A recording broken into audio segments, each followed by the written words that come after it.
echilibru, sunt gazda dumneavoastră, psiholog Elena Harbour, iar astăzi vorbim despre emoții.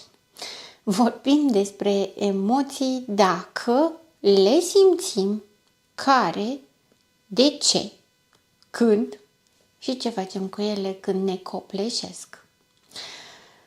Da, este un domeniu foarte amplu și poate ar fi foarte multe de spus, însă vreau să subliniez și vreau să atrag atenția asupra faptului că unul dintre efectele cel mai important și cel mai vizibil, după care ne putem da seama fără nicio urmă de dubiu, dacă cineva este sau a fost într-o relație toxică, este că ori nu știe ce simte, ori nu prea știe ce simte și dacă simte, ori nu știe dacă are voie să simtă.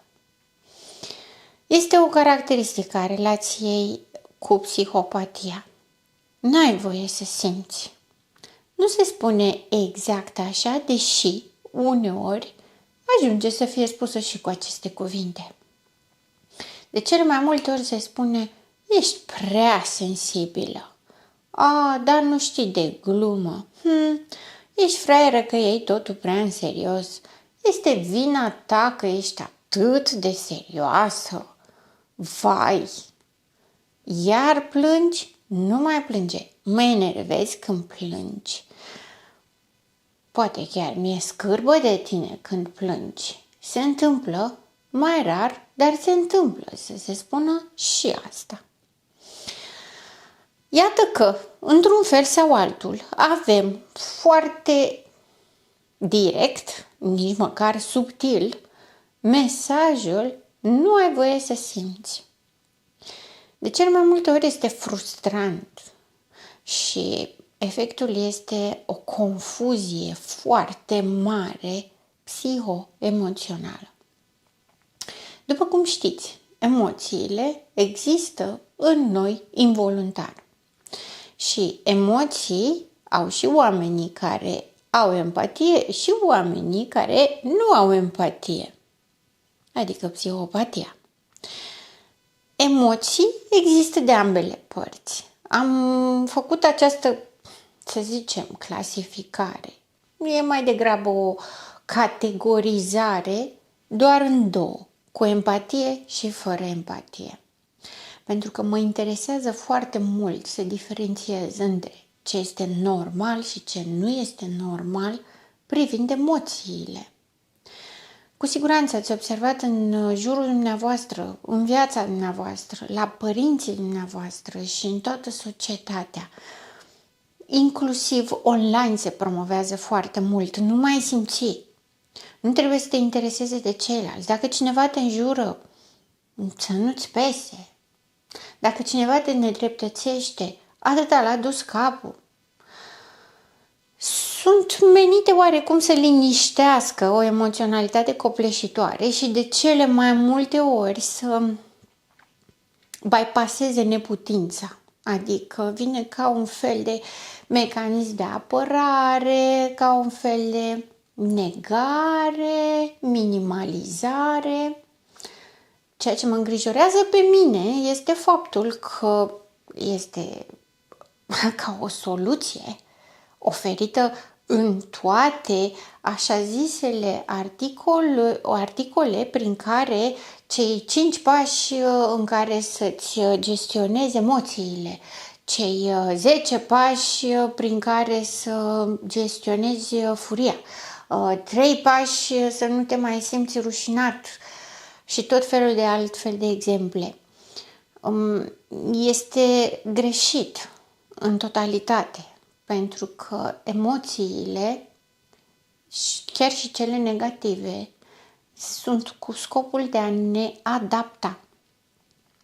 Emoțiile negative, deși sunt neplăcute ca trăire, scopul lor este să atragă atenția că ceva este în neregulă. Mai precis, au un rol protector. Da, ne place să fim bucuroși, să fim entuziasmați, să fim apreciați, să fim iubiți. ne place să iubim, să oferim zâmbete, bună dispoziție, disponibilitate tuturor celorlalți. Pe de altă parte, suntem oameni și asta înseamnă că mai și obosim, asta înseamnă că avem și momente în care nu avem chef, asta înseamnă și că sunt episoade, perioade în care avem probleme și nu putem fi disponibili emoțional. Mai avem în vedere și feedback-ul, pentru că ne place nouă să fim tot timpul pozitivi și bine dispuși, pe de altă parte, feedback-ul din jur nu ajută tot timpul. Oamenii care sunt tot timpul veseli sunt considerați ori proști, ori dezlipiți de realitate, ori falși, mincinoși. În situația în care oferi și ești disponibil și ești sociabil și ești politicos și ești drăguț și amabil, dar odată nu ești pentru că nu poți realmente, ți se ia nume de rău și ți se poartă pică. Sigur le cunoașteți pe acestea pe care vi le-am menționat acum. Ceea ce se întâmplă este o confuzie la nivelul traducerii, identificării și gestionării emoțiilor. Pentru că atât timp cât avem în vedere contactul cu psihopatologia, cu tulburările de personalitate, ca să nu mai punem și tulburările mentale, dar în general cele mai frecvente sunt tulburările de personalitate. În relație cu astfel de oameni, sociabilitatea și emoțiile pozitive sunt la început ca lumina care atrage un fluture, iar ulterior devin o problemă reală pentru care suntem persecutați, criticați, pedepsiți și ni se cere să renunțăm la ele. Psihopatologia, după cum spuneam, pentru că nu are empatie, nu are nici capacitatea de a trăi emoții pozitive pe termen lung. Au capacitatea să fie entuziasmați, au capacitatea să simtă plăcere, pentru că tot întreba cineva că nu lipsesc endorfinele la o persoană cu patologie. Nu lipsesc endorfinele, ei au plăcere, doar că au plăcere din a face rău. Pentru că acel rău le demonstrează superioritatea, puterea, controlul și atunci ei au plăcere din asta. Nu există empatie, înseamnă că ei nu pot înțelege trăirile celorlalți oameni. Ca atare, ei se regăsesc pe aceeași undă, cum zice toată lumea, în momentul în care rezonează pe negativitate. De exemplu, unui tată narcisic îi place foarte mult ca fata lui să fie obraznică și antisocială, să fie împotriva celorlalți. Unei mame narcisice îi place foarte mult când fata ei suferă atât de mult încât ajunge să fie dependentă de ea. Pentru că îi validează rolul, pentru că le validează statutul, nu pentru că înțeleg că omul celălalt se chinuie și se torturează. Nu înțeleg chestia asta. Le place pentru că ei sunt într-o postură în care la ei nu ajunge nimic. Iar aici este vorba despre a diferenția între nu am empatie și renunț la a împăsa. Este o diferență extrem de subtilă, care cred că este important de subliniat, pentru că atunci când refuz să mai simt, este post-traumatic, este un mecanism de apărare și este temporar. Când nu există empatie, este permanentă, este o incapacitate de a simți. Omul care a suferit o traumă, un șoc și nu mai poate simți, trăiește o stare de amorțeală. Nu mai trăiește bucuria pentru că este amenințătoare, dar nu trăiește nici tristețea nu trăiește nici compasiunea. Ceea ce se întâmplă este că toate sunt amorțite. Până și furia este amorțită. Totul este undeva la stadiu de cocon. Toate emoțiile. Persoana se simte amorțită în propriul corp. Simte că nu poate să simtă. Dar asta doar pentru că își aduce aminte cum era să simtă și constată că toate sunt blocate. Când vorbim de psihopatologie și despre tulburări de personalitate, nu există amorțeală. Pur și simplu nu există fericire, nu există iubire. Dar foarte există ură, furie, invidie, gelozie. Toate sunt vii și sunt extrem de puternice.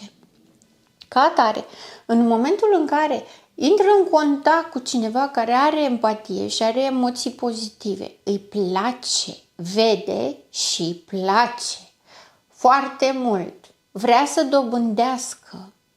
În același timp urăște persoana pentru că are ceva ce psihopatologia nu să aibă niciodată. Empatia, căldura emoțională, capacitatea de conectare și de rezonanță emoțională. Pentru că lipsa de empatie aduce și lipsă de rezonanță emoțională. Rezonanța emoțională este o problemă foarte mare pentru psihopatologie, pentru că, neavând empatie, ei nu pot rezona emoțional. Ca atare, se simt depășiți și copleșiți total de situație în momentul în care victima are emoții. Este ok dacă manifestă emoții pozitive, dacă îl iubește pe narcisic și declară acest lucru, dacă este extaziată, dacă își dorește mai mult timp, dacă este dispusă să renunțe la toată emoționalitatea ei, oferindu-i-o celui cu psihopatologie. Repet, vorbesc de victimă ca fiind femeie pentru că este la genul feminin, o victimă, două victime și psihopatologia rămânând să fie în genul masculin, dar nu neapărat să-și păstreze aceste genuri. Poate fi persoana cu psihopatologie și femeie și bărbat, iar victima poate să fie și femeie și bărbat, deopotrivă. Vorbind de rezonanță emoțională ca o incapacitate a psihopatologiei, primește emoționalitatea pozitivă pe care nu o are și se bucură ca un copil mic, dar nu o poate păstra pentru că o vede, o identifică, dar nu o simte și ca atare nu o poate păstra hrănindu-se din ea, așa cum o face o persoană cu dezvoltare în echilibru, armonioasă. Ca atare, ceea ce face este să ceară emoționalitate pozitivă, pentru că emoționalitatea pozitivă face persoana cu psihopatologie, cu tulburare de personalitate, să se simtă în control, în siguranță. Versus emoționalitatea negativă este în pericol.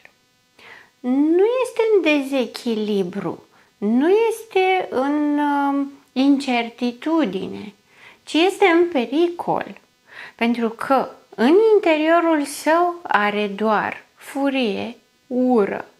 Ca atare, orice destabilizare sau mai precis spus orice altă emoție în afară de mulțumire, fericire, pe persoana cu tulburare de personalitate o destabilizează complet la nivelul la care, simțind negativitate, preia negativitatea, îi accesează singurele emoții pe care le are, ură și furie.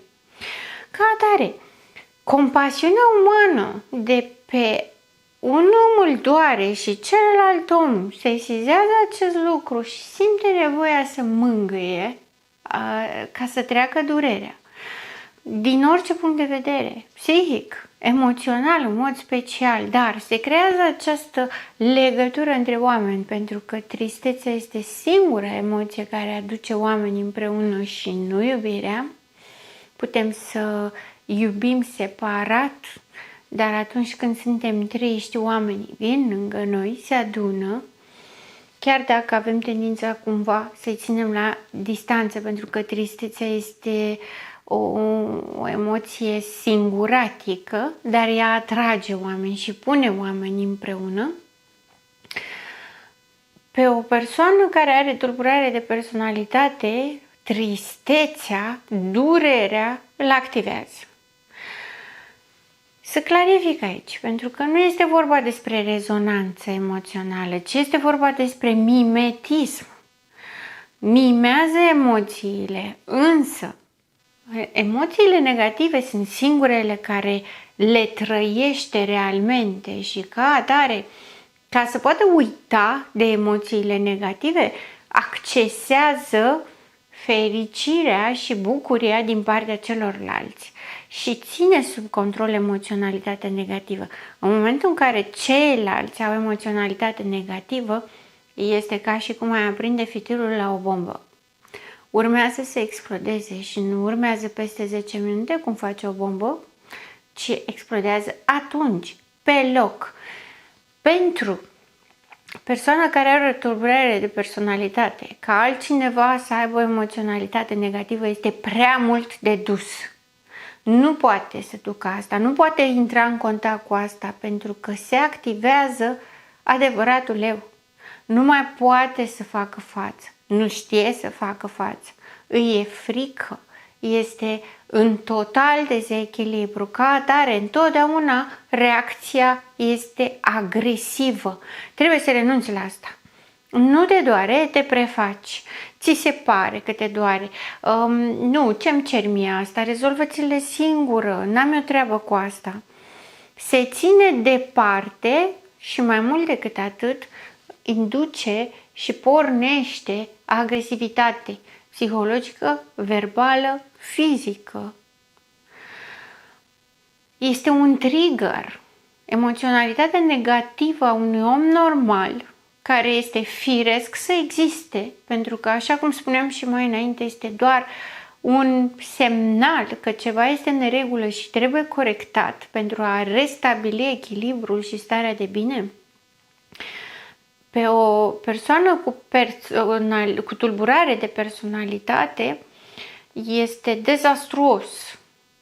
O activează și explodează. Este absolut incapabilă să-și păstreze filtrele, să mai mimeze, să mai mintă, să se mai prefacă.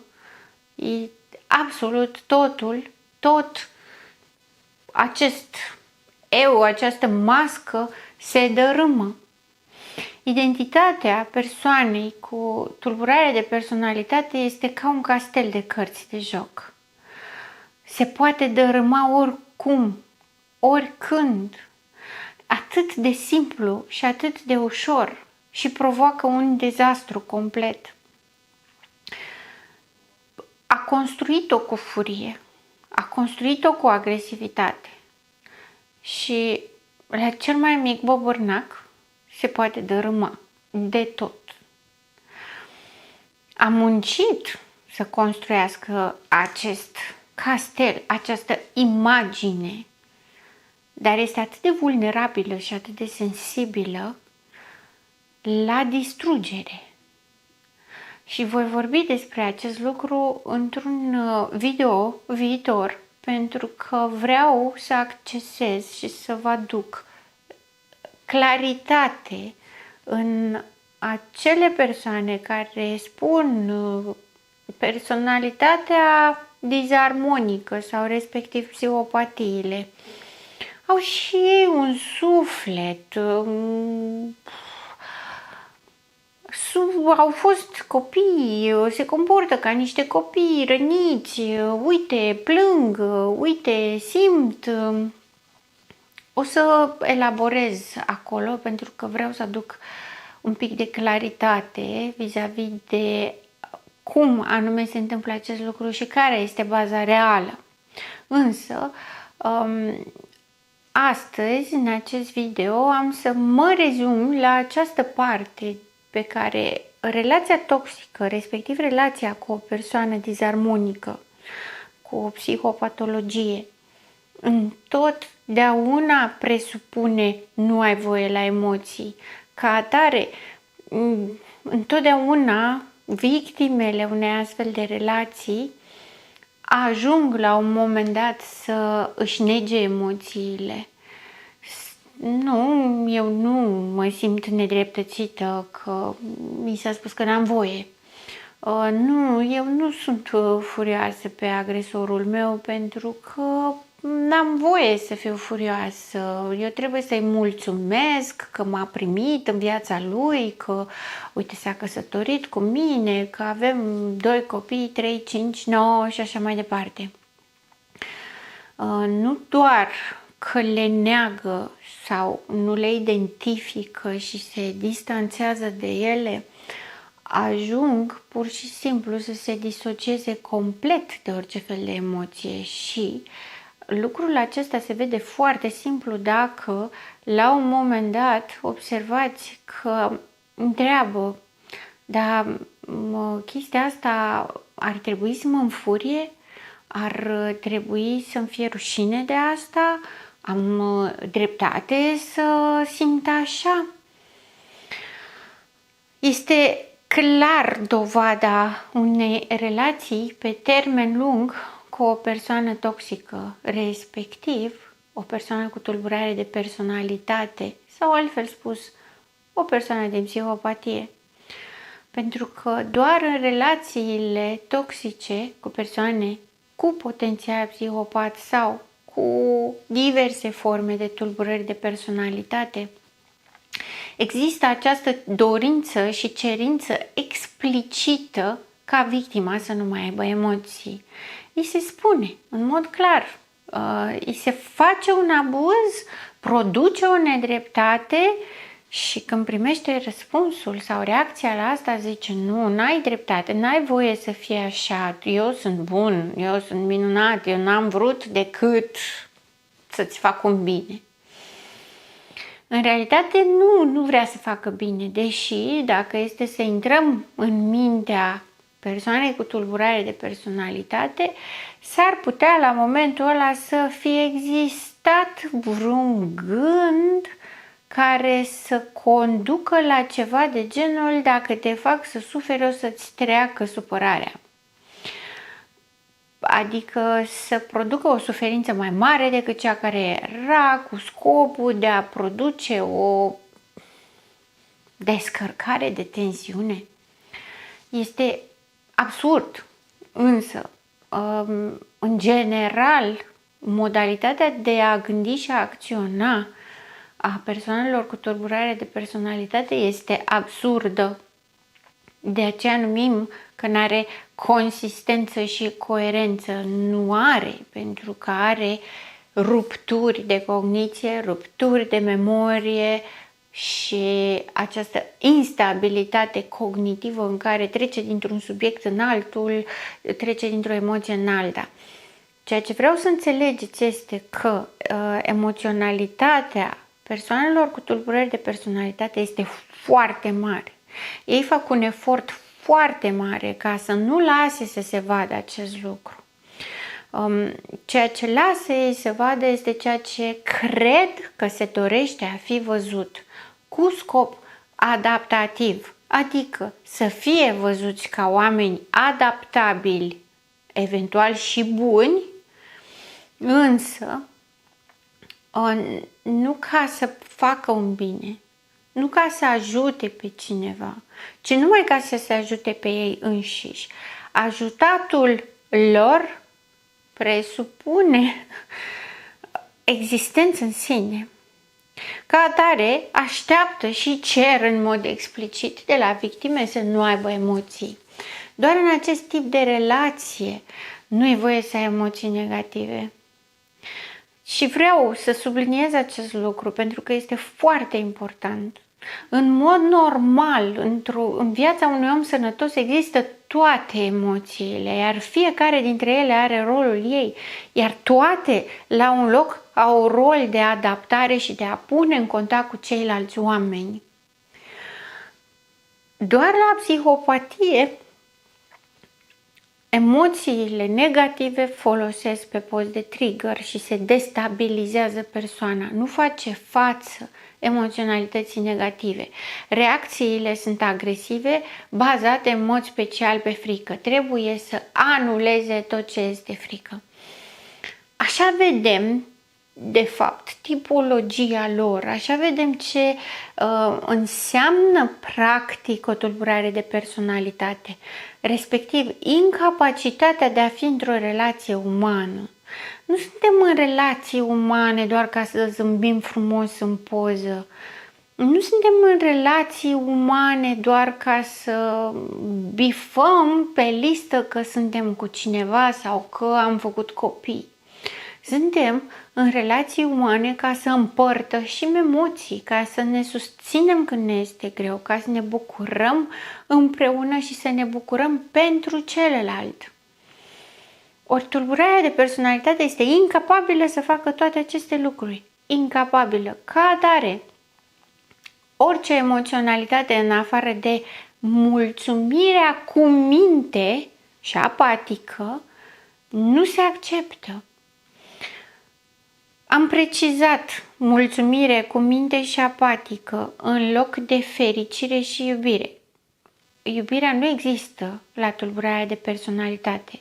Nu există ca o persoană care are o tulburare de personalitate să-i dorească binele unui alt om. Nu. Poate să o spună doar pe post de înjurătură. Dacă a fost părăsit și nu poate să facă nimic în acest sens. N-a mers hărțuirea, n-a mers gaslighting-ul, n-au mers ceilalți oameni pe care i-a trimis cu vești negative, n-a reușit să smulgă invidie și distrugere și ca atare o să zică da, îmi doresc să-i fie bine. E un soi de înjurătură blestem, nici de cum nu este o dorință reală, sănătoasă ca celuilalt să fie bine. O să spuneți bine, iubirea ca iubirea, dar nici măcar fericire?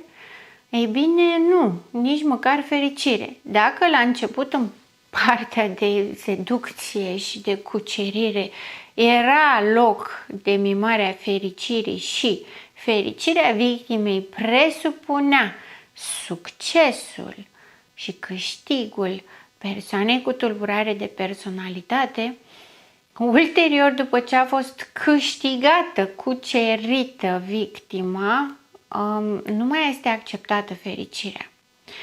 Pentru că de fiecare dată când persoana este fericită, îi aduce aminte și îi arată în mod concret că persoana cu tulburare de personalitate este incapabilă să fie fericită, adică, dar este foarte capabilă să fie invidioasă și atunci, fiind fericită, îi stimulează invidia și totodată ura.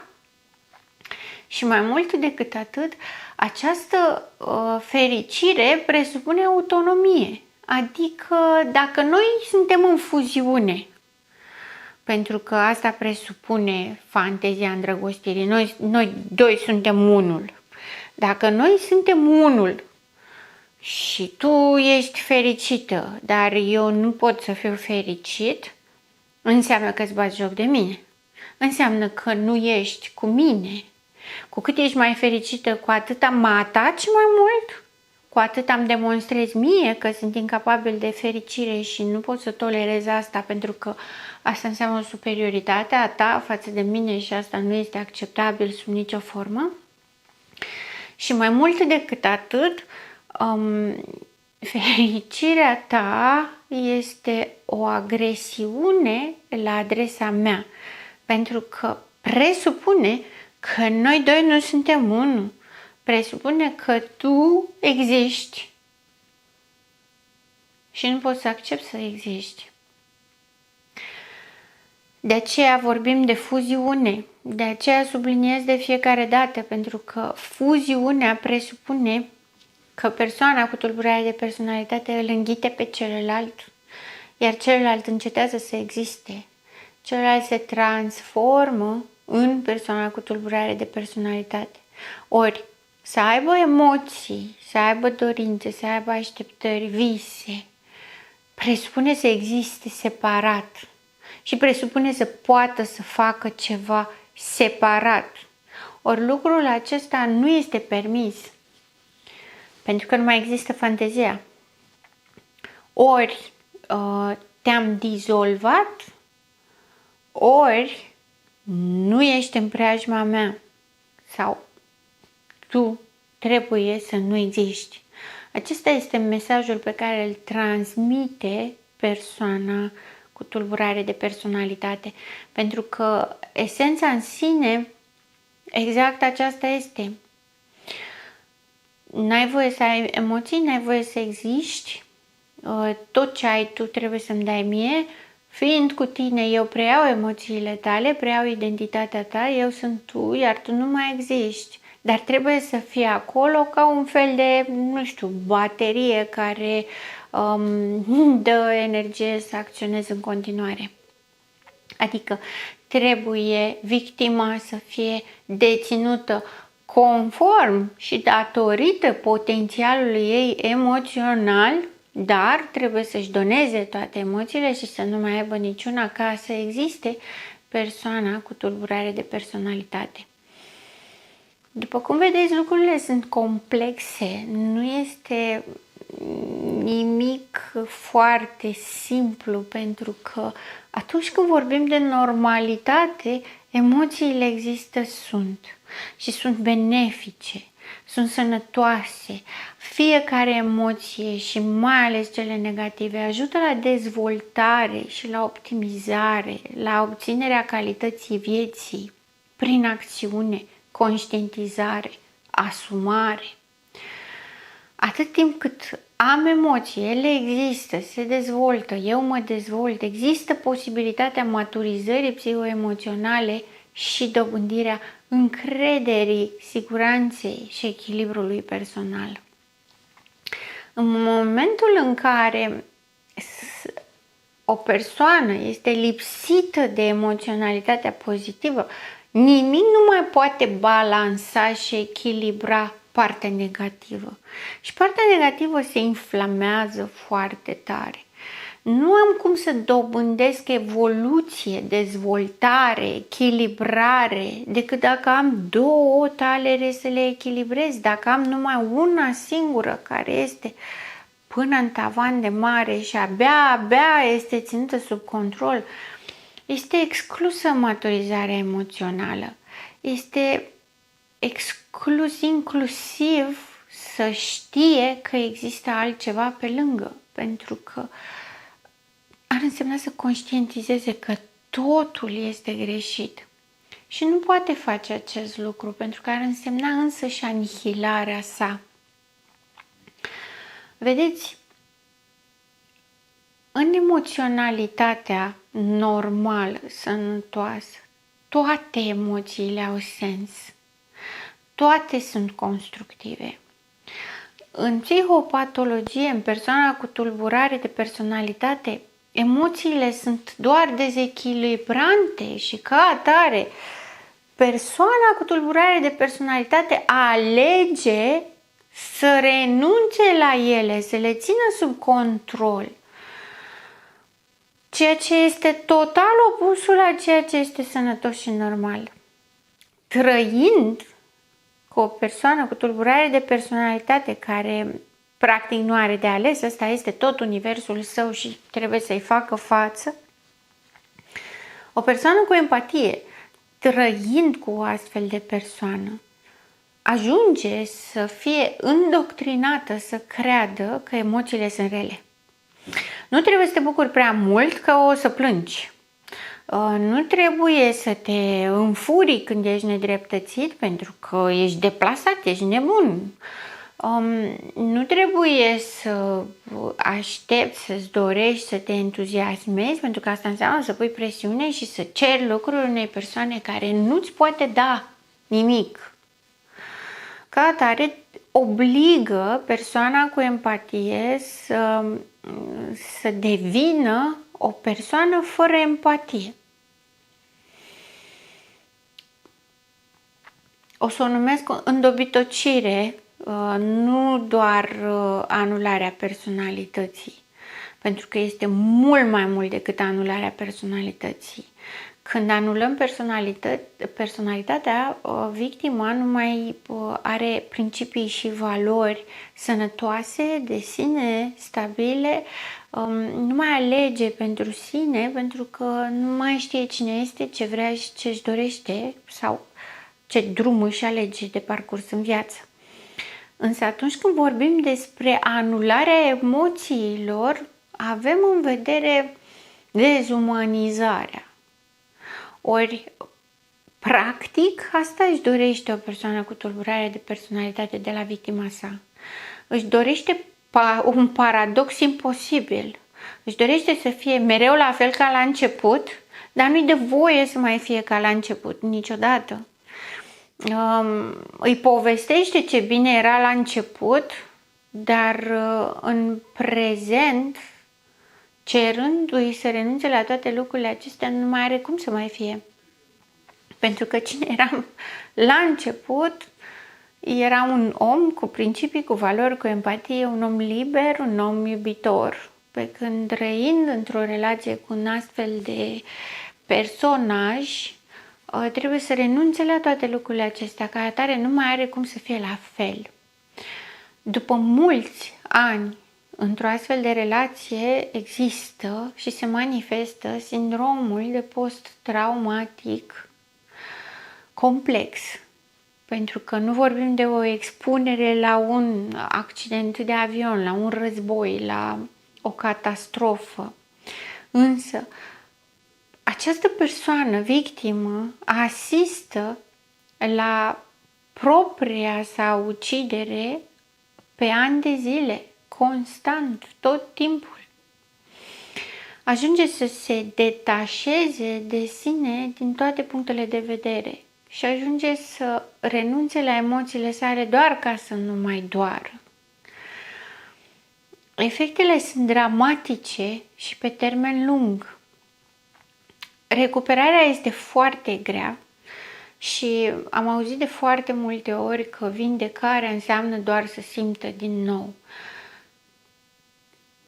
Îmi pare rău să tot stric iluziile oamenilor prin a clarifica lucrurile, însă problema victimelor din acest sindrom post-traumatic complex, victimele relației toxice, nu este că nu simt, chiar dacă s-au disociat de propriile emoții, chiar dacă le-au negat, le-au amestecat, au făcut confuzie între ele, au încercat să le arunce la coșul de gunoi, ele nu au dispărut nicăieri, pentru că dacă te naști empatic, rămâi empatic toată viața. La fel cum psihopatologia se naște fără emoțiile pozitive și așa rămâne toată viața, nu îi se pot planta emoții. Când avem în vedere această amorțire, decuplare, în procesul de vindecare, ceea ce se întâmplă este să simtă prea mult, să fie copleșite. Victima este copleșită de emoțiile ei, care toate ajung să fie negative și în mod special de suferință, tristețe, pierdere. Mai mult decât atât, problema în vindecare este pierderea principiilor și valorilor sănătoase. Victimele ajung să nu mai știe dacă au voie să simtă și dacă nu mai știu ce e normal să simtă și în ce situații, nu mai știu cum ar trebui să reacționeze atunci când simt ceva. Asta este problema reală. Ca atare, vindecarea înseamnă un proces lung de a lua fiecare dintre abilitățile pierdute și a le pune la loc. Este adevărat că poate nu se lipesc la loc exact cum au fost. poate puzzle-ul va fi incomplet o perioadă destul de lungă de timp.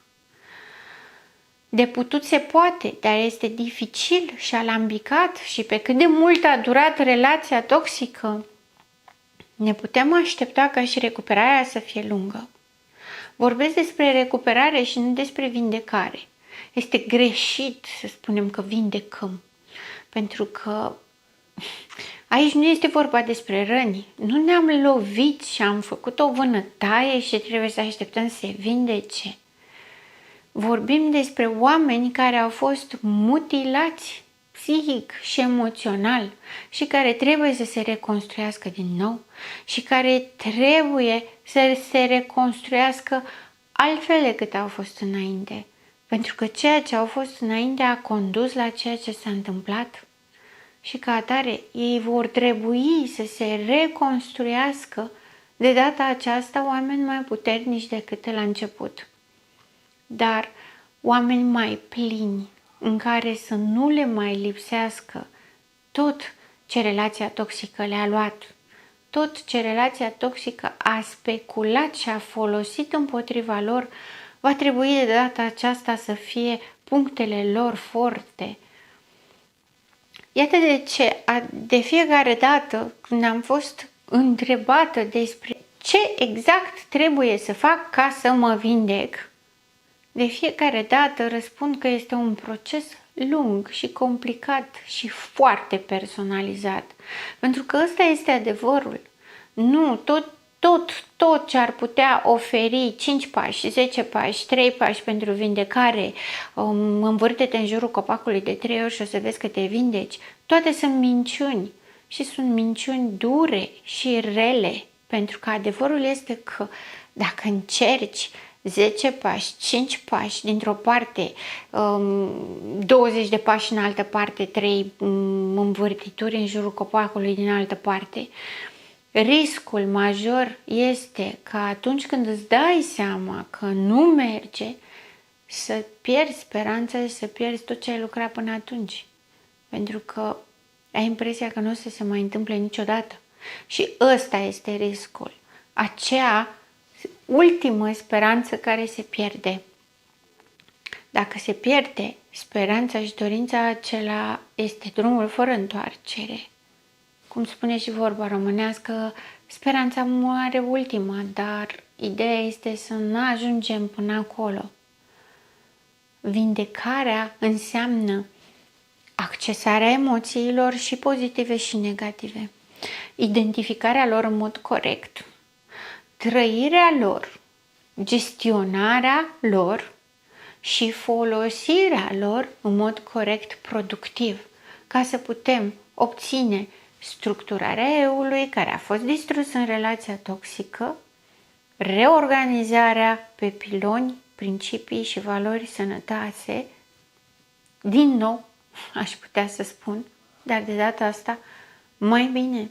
Și în toate astea, cea mai mare armă și cea mai mare resursă este exact capacitatea emoțională. Da, este un proces lung și un proces dur și greu, dar pot să vă spun cu mâna pe inimă că este de 10 ori mai ușor decât a fost dezumanizarea, decât a fost să renunțați la tot ce ați fost și tot ce ați avut în relația toxică. Ca atare, se poate și deși este greu, eu sunt o susținătoare a recuperării. Vindecarea, doar dacă vreți, este opțională, dar recuperarea este obligatorie, pentru că fiecare om merită să trăiască și merită să trăiască așa cum are nevoie și așa cum realmente poate. Sunt gazda dumneavoastră, psihologă Elena Harbour, și până data viitoare, rămâneți în echilibru.